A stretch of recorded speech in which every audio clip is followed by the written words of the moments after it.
Bonsoir frères et sœurs. J'aimerais parler ce soir des derniers temps, des temps que nous vivons et des temps qui arrivent. Donc comme nous pouvons le constater dans le monde va mal.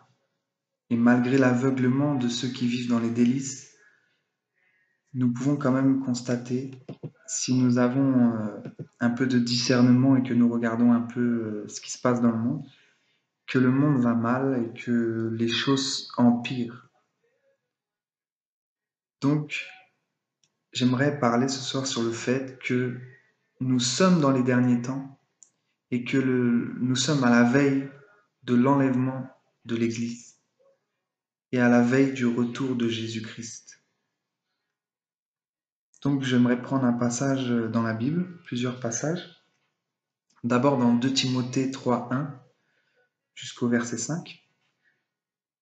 Il est écrit: Or sache aussi ceci, que dans les derniers jours il surviendra des temps difficiles, car les hommes seront idolâtres d'eux-mêmes, amis de l'argent, fanfarons, orgueilleux, blasphémateurs, rebelles à leurs parents, ingrats, irréligieux, sans affection naturelle, sans fidélité, calomniateurs, intempérants, cruels, haïssant les gens de bien, traîtres, emportés, enflés d'orgueil, amis des voluptés plutôt qu'amis de Dieu, ayant l'apparence de la piété mais en ayant renié la force.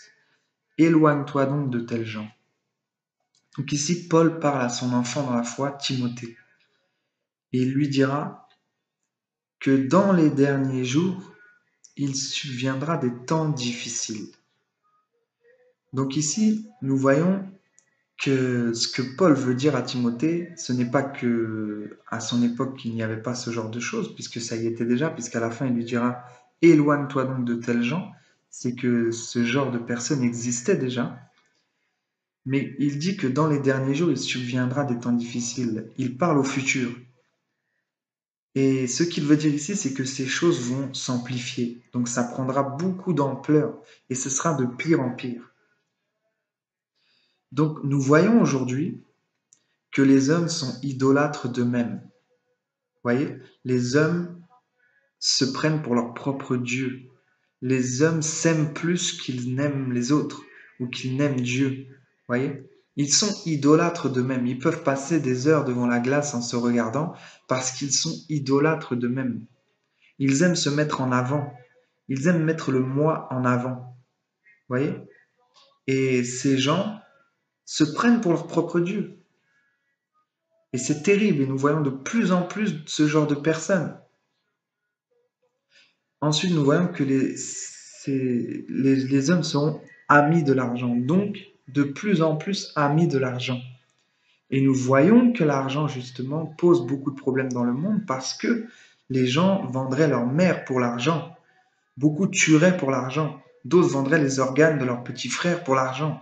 Vous voyez, nous voyons tout ce genre de choses. Si nous regardons dans le monde, si nous regardons les vidéos sur YouTube, si nous regardons les informations sur Internet ou à la télévision, nous voyons que ce genre de choses existe de plus en plus. Vous voyez? Donc de plus en plus amis de l'argent, de plus en plus orgueilleux, de plus en plus blasphémateurs. Et voilà le rôle de la religion. Satan se sert beaucoup de la religion des religions pour blasphémer contre le véritable Dieu, pour mettre les œuvres du diable au nom de Dieu. Et c'est ça le blasphème. C'est d'associer les œuvres du diable à Dieu, au véritable Dieu. Et là, c'est véritablement le blasphème contre Dieu. Et c'est là que nous avons un problème. C'est que nous sommes trop souvent, nous les hommes, hein, je ne parle pas de moi, mais nous sommes trop souvent blasphémateurs contre Dieu. Parce que nous associons des choses à Dieu que Dieu n'a pas dit, que Dieu n'a pas faites. Et comme ça, le nom de Dieu est blasphémé parmi les nations. Vous voyez? Et c'est de là que Dieu demandera à ses véritables adorateurs, à ses véritables enfants, de sanctifier son nom, parce que son nom est sali par toute la terre. Le nom de Dieu est sali. Et nous devons le sanctifier. par notre vie de sanctification, en associant les véritables œuvres de Dieu à Dieu, et non pas les œuvres du diable. Vous voyez? Donc voilà le blasphème. C'est que les religions, les hommes associent les œuvres du diable à Dieu. Et on a un véritable problème.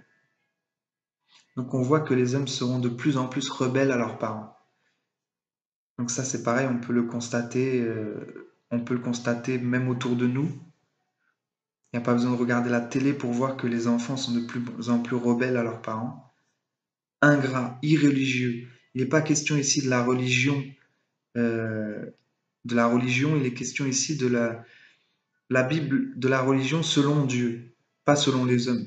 La Bible dit que la religion qui plaît à Dieu consiste à s'abstenir de toutes les souillures du monde et à nourrir la veuve et l'orphelin. Voyez? Donc, c'est pas du tout la religion comme on l'entend. Irréligieux, c'est quelqu'un qui ne marche pas dans la volonté de Dieu, qui ne marche pas dans la vérité, qui ne marche pas selon la parole de Dieu. Vous voyez? C'est quelqu'un qui ne croit pas en Dieu, tout simplement. Donc, sans affection naturelle. Voilà, on voit comment l'homme n'a plus d'affection naturelle. À la fois avec la création de Dieu, donc avec les animaux, avec les hommes, avec la nature. Vous voyez? L'affection naturelle, tout simplement. L'affection naturelle fait que quand on voit quelqu'un mourir de faim, on doit lui tendre la main. L'affection naturelle fait que quand on voit un enfant pleurer, on doit le consoler. Vous voyez? L'affection naturelle fait que même si nous voyons une créature, n'importe laquelle, même un animal, qui a faim, nous devons lui donner à manger. Vous voyez, je ne dis pas de s'attacher à ces choses. Attention, je ne dis pas d'avoir des sentiments charnels pour les hommes ou pour les animaux ou quoi que ce soit, parce que c'est charnel et nous ne devons pas nous attacher à ces choses. Mais il y a un respect, une affection qui va créer en nous un amour, c'est un amour en fait, qui va créer en nous une affection pour la chose ou pour la personne. Et de plus en plus, on voit des gens qui sont déchus de cet amour-là, de cette affection naturelle. Donc les gens n'auront plus non plus de fidélité. Nous le voyons dans les couples, nous le voyons dans l'amitié, nous le voyons dans la foi. Beaucoup ne sont pas fidèles à Dieu. Vous voyez? La fidélité consiste à tout donner. Vous voyez? Celui qui se dit fidèle à Dieu, mais qui partage sa foi entre Dieu et les hommes, n'est pas fidèle à Dieu. Vous voyez? La fidélité fait que nous restons fidèles même quand la personne n'est pas là. Et nous n'allons pas diviser cette fidélité en deux. La fidélité, nous l'avons que pour une seule personne. Vous voyez? Donc si nous sommes fidèles à notre femme, nous ne divisons pas cette fidélité avec une autre femme. Si nous sommes fidèles à Dieu, nous ne divisons pas cette fidélité avec un autre Dieu. Nous sommes fidèles, nous restons fidèles. Voilà. Donc calomniateurs, nous voyons aussi de plus en plus de gens qui calomnient leurs ennemis, même parfois leurs amis. Vous voyez, comment sont les hommes? Toujours à critiquer, toujours à dire oh mais lui, oh mais elle. Vous voyez? Cruel, intempérant, cruel. De plus en plus de cruauté dans le monde, on le voit. Haïssant les gens de bien. Vous voyez? Ceux qui sont mauvais n'aiment pas ceux qui sont bons. Vous voyez? En quelque sorte, c'est ça. Ceux qui sont mauvais n'aiment pas les gens de bien. Ceux qui marchent dans les ténèbres n'aiment pas les gens qui marchent dans la lumière, parce qu'ils seront aveuglés par cette lumière. Elle sera trop grande pour eux, trop puissante. Voyez? Donc ils n'aiment pas les gens de bien. Ils sont en quelque sorte jaloux. Voyez? Traîtres, emportés, enflés d'orgueil. Frères et sœurs, combien il y a de plus en plus de traîtres, d'orgueilleux, encore une fois ici, amis des voluptés plutôt qu'amis de Dieu. Voilà. Donc là, on arrive à la véritable définition des gens d'aujourd'hui qui sont plus amis des boîtes de nuit, de la nourriture, des choses qu'ils aiment charnellement, des plaisirs de leur chair. Ils sont plus amis de leur volupté plutôt que de Dieu. Et c'est même pas plus en fait, c'est ils sont amis des voluptés et pas de Dieu. Vous voyez? Amis des voluptés plutôt qu'amis de Dieu. Donc voilà, les hommes font leur choix. Et aujourd'hui, nous voyons que le choix des hommes consiste à, à rejeter la vérité pour pouvoir préférer le plaisir du monde, les plaisirs du monde, les voluptés du monde, ayant l'apparence de la piété, mais en ayant renié la force. Donc ces gens-là, d'apparence, sont bons, sont gentils. On dira, mais tout le monde est gentil, tout le monde est bon. Oui, ça c'est d'apparence, frères et sœurs. Parce qu'ils ont l'apparence de la piété, mais ils en renient la force. Ils en renient Dieu. Ils renient Christ, Jésus, Dieu, l'amour. Voilà la force de la piété. Vous voyez? Ils ont cette apparence de piété, mais ils renient la force de la piété. C'est-à-dire Dieu lui-même, l'amour. Dieu est amour. Vous voyez? Donc voilà, nous voyons ici que toutes ces choses, nous le voyons autour de nous. Nous le voyons dans notre vie de tous les jours. Nous le voyons dans notre passé par rapport à nos amis. Nous voyons l'égoïsme des gens. Nous voyons l'orgueil. Nous voyons que les gens sont idolâtres d'eux-mêmes, qui sont infidèles, qui sont traîtres, qu'ils aiment le mal, qui sont calomniateurs. Vous voyez, nous voyons que ces gens aiment leur volupté plutôt que Dieu et qu'ils ont l'apparence de la piété, que tout le monde les croit beaux et gentils, mais qu'en vérité, au fond d'eux, ils ne sont pas bons. En vérité, ils sont méchants, comme dit la parole de Dieu ailleurs. L'homme est méchant. Donc voilà, dans le chapitre d'après, 2 Timothée 4, 3 à 4, il est écrit, donc toujours, Paul parlait toujours à Timothée, c'était toujours le sujet des temps qui arrivent, des derniers jours, des derniers temps. Il dit, car il viendra un temps où les hommes ne supporteront pas la saine doctrine, mais aimant qu'on leur chatouille les oreilles par des choses agréables, ils chercheront des docteurs qui répondent à leurs désirs, et ils détourneront leurs oreilles de la vérité et se tourneront vers les fables. Donc nous voyons ici que les hommes ne supporteront pas la saine doctrine, la vérité, mais aimant qu'on leur chatouille les oreilles par des choses agréables, ils chercheront des docteurs qui répondent à leurs désirs. Donc ce sont des hommes qui n'aiment pas, ne supportent pas la vérité, c'est-à-dire qu'ils ne supportent pas qu'on leur dise leurs défauts. Ils ne supportent pas qu'on leur dise qu'il faut qu'ils se repentent. Ils ne supportent pas qu'on leur dise qu'ils sont mauvais. Ils ne supportent pas qu'on leur dise qu'ils sont dans le péché. Vous voyez, ils ne supportent pas cette vérité-là qui consiste à dire les choses telles qu'elles sont et à prêcher la repentance. Ils ne supporteront pas la vérité. Et ils préféreront entendre des fables, des choses agréables. Ils préféreront entendre des choses qui leur chatouillent les oreilles. Vous voyez, quelque chose qui les flatte, quelque chose Ils préféreront entendre les compliments. Vous voyez? Et donc, ils chercheront des docteurs qui répondent à leurs désirs. Et ils seront prêts, nous le voyons aujourd'hui, ils sont prêts à donner de l'argent pour qu'on leur dise des choses agréables. Vous voyez? Ils sont prêts à acheter des musiques, des CD de musique pour entendre des choses agréables. Ils sont prêts à entendre des fables. Ils sont prêts à entendre des poèmes. Toutes ces choses-là. Vous voyez? Ils sont prêts à entendre des sketchs ou n'importe quoi qui leur font du bien aux oreilles. Ce sont des choses agréables. Tandis que la parole de Dieu, sur le coup, n'est pas agréable pour celui qui est dans le péché parce que la parole de Dieu dénonce le péché. Et ils détourneront leurs oreilles de la vérité et se tourneront vers les femmes.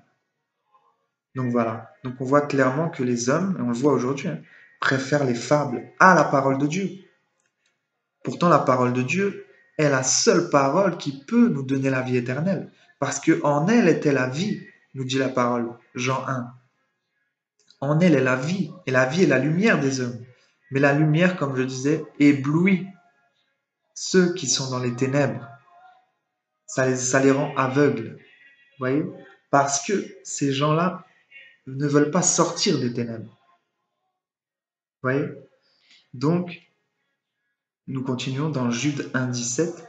Il est écrit, et comment il vous disait que dans les derniers temps, il y aurait des moqueurs qui marcheraient selon leur convoitise impie. Ce sont ceux qui se séparent eux-mêmes des animaux n'ayant pas l'esprit. Donc là, Jules nous dit que dans les derniers temps, il y aura des moqueurs qui marcheraient selon leur convoitise impie. Donc des moqueurs, ce sont en vérité des gens, c'est pas forcément des gens qui rigolent de vous, hein. Des moqueurs, ce sont des gens qui se moquent, qui se foutent. Vous allez leur parler de la vérité, mais ils vont l'ignorer, ils se foutent royalement de ce que vous leur dites. Et ils marchent dans leur convoitise impie, il n'y a que ça qui les intéresse. Donc dans les temps d'aujourd'hui, nous voyons que c'est de plus en plus ce genre de personnes, qu'il y a de plus en plus ce genre de personnes. Ce sont ceux qui se séparent eux-mêmes des animaux n'ayant pas l'esprit. Voilà, ces gens n'ont pas l'esprit de Dieu. Ces gens sont des animaux, nous dit Jude. Donc des animaux, c'est-à-dire qu'ils obéissent à leur corps, à leur chair. Vous voyez, ils vivent comme par instinct animal. Ce qui les attire, ils vont vers ce qui les attire. Ils convoitent. Vous voyez, ils n'ont pas l'esprit. Ils n'ont pas l'intelligence renouvelée. Ils n'ont pas la puissance de Dieu en eux pour les guider dans la sanctification, dans la vérité. Mais comme ils se moquent de la vérité, comme ils passent à côté de la vérité sans la calculer, et qu'ils suivent leur convoitise, eh ben, ils vivent comme des animaux et ils n'ont pas l'esprit de Dieu. 1 Timothée 4.1 nous dit, mais l'Esprit dit expressément que dans les derniers temps, quelques-uns se détourneront de la foi pour s'attacher à des esprits séducteurs et à des doctrines de démons. Donc nous voyons ici qu'il ne s'agit pas seulement des païens, mais dans les derniers temps, il y aura aussi des gens qui seront dans la véritable foi, mais qui se détourneront de la foi et qui s'attacheront à des esprits séducteurs et à des doctrines de démons. Donc ces gens vont se détourner de la véritable foi, mais pas n'importe comment, à cause des faux docteurs qui viendront avec leurs fausses doctrines. Et ces gens, à cause de ces doctrines-là, vont se détourner. Vous voyez, c'est comme celui qui croit en la véritable signification du salut, et celui qui va arriver à côté en disant que non, on ne peut pas perdre notre salut, donc on peut marcher dans le péché, c'est pas un problème puisqu'on est sauvé pour toujours. Voyez? Et ces gens vont ils étaient dans la vérité, mais ils vont commencer à croire que oui, c'est vrai. Oui, c'est vrai, on ne peut pas perdre notre salut, donc on peut marcher dans le péché, c'est pas grave, Dieu est amour, donc il va nous sauver. Et là, ces gens vont perdre leur salut, ils vont perdre leur foi de base, et ils vont s'attacher à des esprits séducteurs et des doctrines de démons. C'est pourquoi Dieu nous met en garde et nous dit prenez garde, sans cesse la parole de Dieu nous dit de prendre garde. C'est comme ceux qui sont dans la vérité, qui savent que Jésus est le Père, qui ont reçu la révélation, qui sont dans cette foi-là, et qui, à cause de leur manque de fermeté, de persévérance, vont se faire séduire par des esprits séducteurs et des doctrines de démons. Donc ces esprits vont arriver avec la doctrine de la Trinité, et ceux qui sont dans la véritable foi en Jésus le Père vont se détourner de la vérité pour marcher dans la Trinité. Vous voyez, c'est de ça qu'il est question. Et nous voyons de plus en plus ce genre de choses. L'Esprit dit que dans les derniers temps, quelques-uns se détourneront de la foi pour s'attacher à des esprits séducteurs et à des doctrines de démons. Donc non seulement ces choses, mais aussi plein de nouvelles doctrines qui arrivent de plus en plus, de nouveaux prophètes, de nouvelles doctrines, des nouveaux docteurs que les démons envoient de plus en plus pour séduire les âmes. Et beaucoup tombent à cause de ça. Beaucoup ne sont pas fermes. Beaucoup ne marchent pas véritablement dans la sanctification. Ils ne sont pas assez enracinés dans la vérité pour tenir bon. Donc ils tombent. Ils ne se rendent pas compte que c'est leur salut qui est en question, leur éternité et celui de leur famille. Voilà la vérité. Donc là, on a vu que ces choses qui sont dites dans la parole de Dieu, qui nous dit que dans les derniers temps, il y aura ci, ça, que ces choses prennent de l'ampleur de plus en plus.